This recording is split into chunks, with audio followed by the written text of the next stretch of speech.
मध्य प्रदेश की राजनीति में अक्सर अलग अलग रंग देखने को मिलते हैं। कभी बयानबाजी बड़ा मुद्दा बनता है तो कभी प्रत्याशियों को लेकर बहस छिड़ जाती है। इस बार लोकसभा चुनाव में ओबीसी प्रत्याशियों को लेकर सियासत शुरू हो गई। एक ओर बीजेपी का कहना है कि कांग्रेस पिछड़ा वर्ग का मुद्दा उठाकर उन्हें आगे लाने से रोकती है, तो वहीं दूसरी तरफ कांग्रेस इसे जातीय राजनीति करार दे रही है। इधर कांग्रेस नेता राहुल गांधी का यह कहना है कि देश में जातीय जनगणना भी कराई जानी चाहिए। तो इसी पर पेश है मध्य प्रदेश की ओबीसी राजनीति पर स्वदेश न्यूज की खास रिपोर्ट।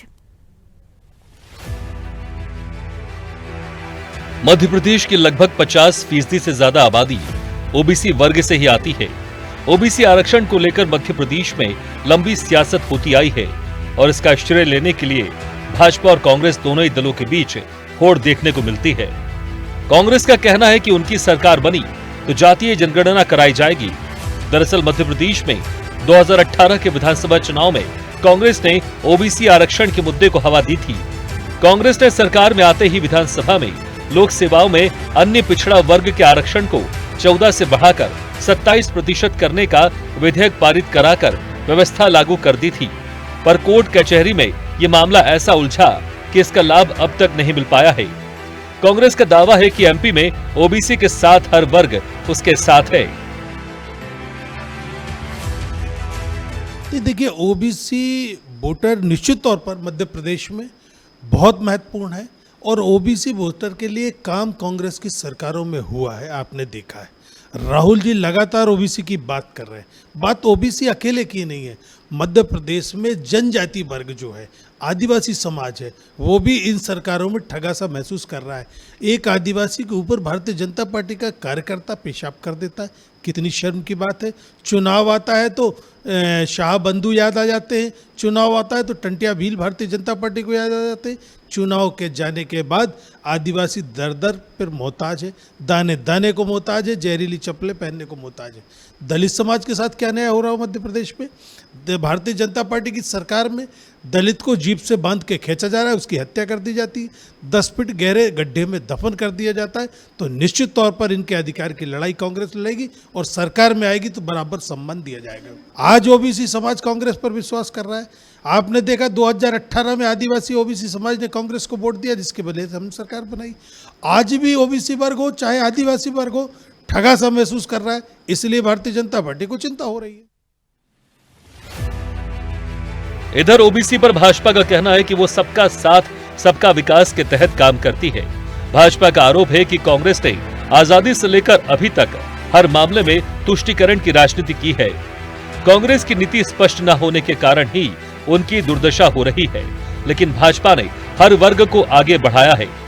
कांग्रेस के जातिगत जनगणना को लाने की मांग की काट भाजपा लगातार कर रही है। इस बार लोकसभा चुनाव में मध्य प्रदेश की 29 सीटों में से भाजपा ने 10 सीटों पर ओबीसी प्रत्याशियों को मैदान में उतारकर कांग्रेस से बाजी मारी है, जबकि कांग्रेस ने मध्य प्रदेश में लोकसभा चुनाव 2024 में ओबीसी वर्ग के 6 उम्मीदवारों को टिकट दिया है। बात अगर की जाए ओबीसी वर्ग की, तो सबसे पहले मैं स्पष्ट कर दूं कि भारतीय जनता पार्टी सिर्फ 4 जातियों को मानती है।